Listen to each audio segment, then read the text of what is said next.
started to prepare for this talk, I was trying to think back to the first time I even thought that I could have a career that I do today.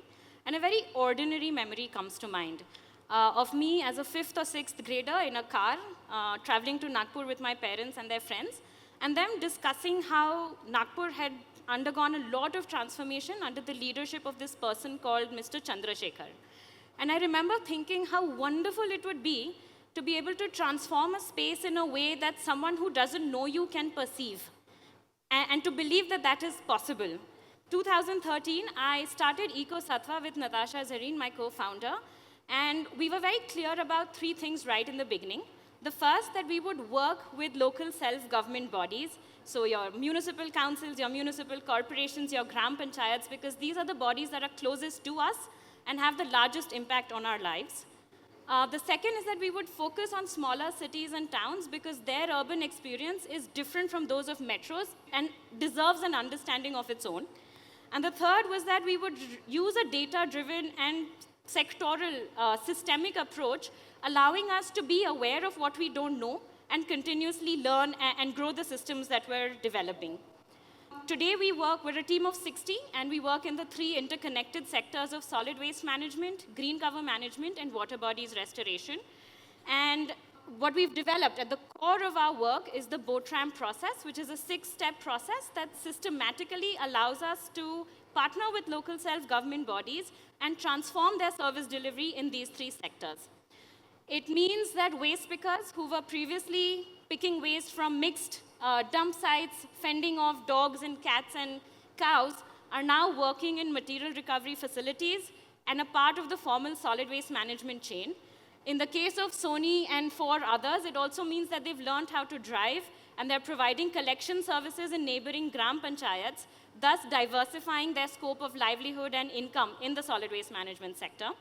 Our public spaces, which had turned into dumping grounds because we weren't managing our waste effectively, can be reclaimed and actually turned into pocket parks, providing play areas in lower income areas where kids didn't have that amenity before. Thank you.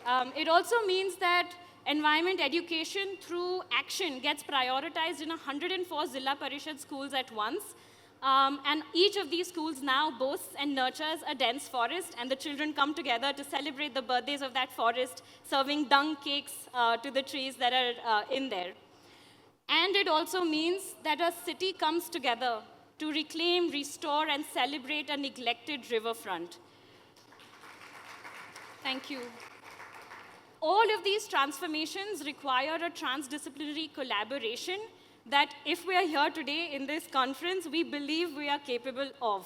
When this collaboration and this transdisciplinarity does not work, that's when we have broken systems where we have the required number of vehicles, we have the required number of human resources, and yet we have solid waste ending up on street corners, being burnt, and entering our water bodies. But what does it look like when the collaboration and the transdisciplinarity does work? I'd like to briefly give you an overview of our Calm River Restoration Project. It's a larger project under which we're doing upstream interventions to prevent solid and liquid waste from entering the river. We're also working on a larger citizen-level campaign to ensure that the river is reinstated as a river in the public imagination, because I think like most other cities and most other rivers, it's become a nala.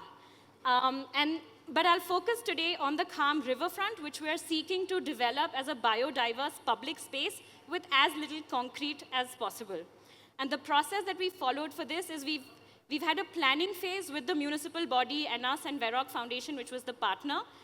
And the first stage, the municipal body has really come in with all of its resources, its JCBs, its poke lanes. They've created a special task force from the garden department and the sewage department and the solid waste management department that's driving the cleaning, dredging, barricading, all of those heavy works. Next, EcoSattva, my company, comes in with our architects. As we were cleaning the river, we uncovered a beautiful Musafir Khana that opens out onto the riverfront. It was hidden under this monument called the Panchaki in Aurangabad, and no one knew of it until we started doing this work.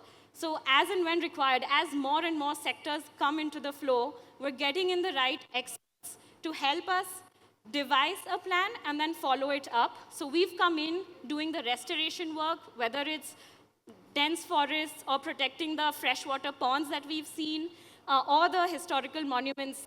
And then finally the community comes in to make that place a living space.